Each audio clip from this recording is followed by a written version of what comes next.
Sir normal কান্ট্রিতে গেলে 4-5 লাখ টাকা খরচ হয়ে যায়, যেমন সৌদি আরব, মালয়েশিয়া। তাহলে 5 লাখ টাকার ভিতরে কীভাবে ইউরোপ যাওয়া যায়, এটা আমার বুঝে আসে না। আচ্ছা, তোমার প্রশ্নটা সুন্দর প্রশ্ন করছো, তোমাকে আমি অ্যানালাইসিস করে বোঝাচ্ছি, একটু বোঝার চেষ্টা করো। তাহলে একটু তোমরা বোঝার চেষ্টা করো যে ইউরোপের খরচটা কত লাগে, টোটাল কস্ট কত, ইউরোপ যেতে গেলে টোটাল কস্ট কত। এটা কিন্তু জাস্ট অনলি স্টুডেন্ট ফাইল করার জন্য, ওয়ার্কারদের জন্য নয়।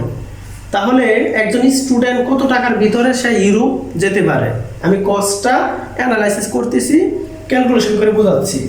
ইউনিভার্সিটির খরচটা লাগে হইল 2,80,000 টাকা। দেন শপিং এর জন্য তুমি যদি ফ্লাই করতে চাও, তাহলে শপিং ধরো তুমি 20,000 টাকা, একটু কমাই আর কি, যেহেতু আমরা মধ্যবিত্ত নিম্নবিত্ত ফ্যামিলি, তাইলে আমরা একটু কমাই ধরতেছি 20,000 টাকা। আর ইয়ার টিকিট লাগিল 90,000 টাকা, তারপর আমরা ধরতেছি 1 লাখ টাকা, 1 লাখ টাকা ধরতেছি আমরা।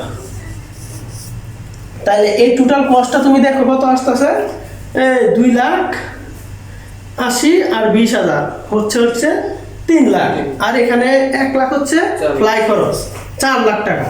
আর আনুষঙ্গিক আরো আদার্স যদি খরচ তুমি ধরো অতিরিক্ত, আরো 1 লাখ ধরো অতিরিক্ত, এই টোটাল 5 লাখের ভিতরে আমাদের ইউরোপ যাওয়া মাস্ট যাওয়া পসিবল।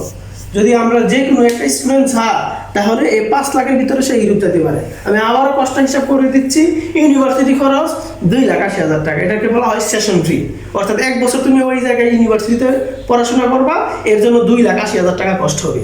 দেন ফ্লাই করতে গেলে কিছু কাপড় চোপড়ের ব্যাপার স্যাপার আছে, এর জন্য 20,000 টাকা শপিং খরচ।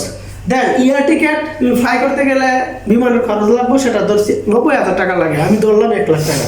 এই হলো তোমার টোটাল 4 লাখ টাকা। আর অতিরিক্ত 1 লাখ টাকা ধরলাম কীভাবে, পেপার গুছানো, এই সেই অন্য আনুষঙ্গিক কিছু খরচ আছে, এই টোটাল খরচটা হচ্ছে 5 লাখ। তাহলে 5 লাখের ভিতরে যদি ইউরোপ যাওয়া যায়, তাহলে আমরা কেন, কি প্রয়োজনে আমরা মধ্যবর্তী রাখবো? আর মধ্যবর্তীর স্যালারি 20 থেকে 30-50 সর্বোচ্চ হাইস্ট, আর ইউরোপের স্যালারি হয়ে যায় 2-3 লাখ টাকা। সো আমরা ফোকাস করবো জাস্ট অনলি ইউরোপের দিকে। এখন শর্ত আছে একটা, স্টুডেন্টদের জন্য শর্ত হচ্ছে অ্যাটলিস্ট ইন্টারমিডিয়েটটা কি হতে হবে, কমপ্লিট হতে হবে। দেন অনার্স অ্যান্ড মাস্টার্সের জন্য সে ফ্লাই করতে পারবে। তাহলে সবার উদ্দেশ্য যদি তার পরিকল্পনা ঠিক থাকে, তাহলে ইউরোপে ইজিলিভাবে ঢুকতে পারে। ওকে, তোমরা কি বুঝতে পারছো? জি স্যার। Okay, thank you.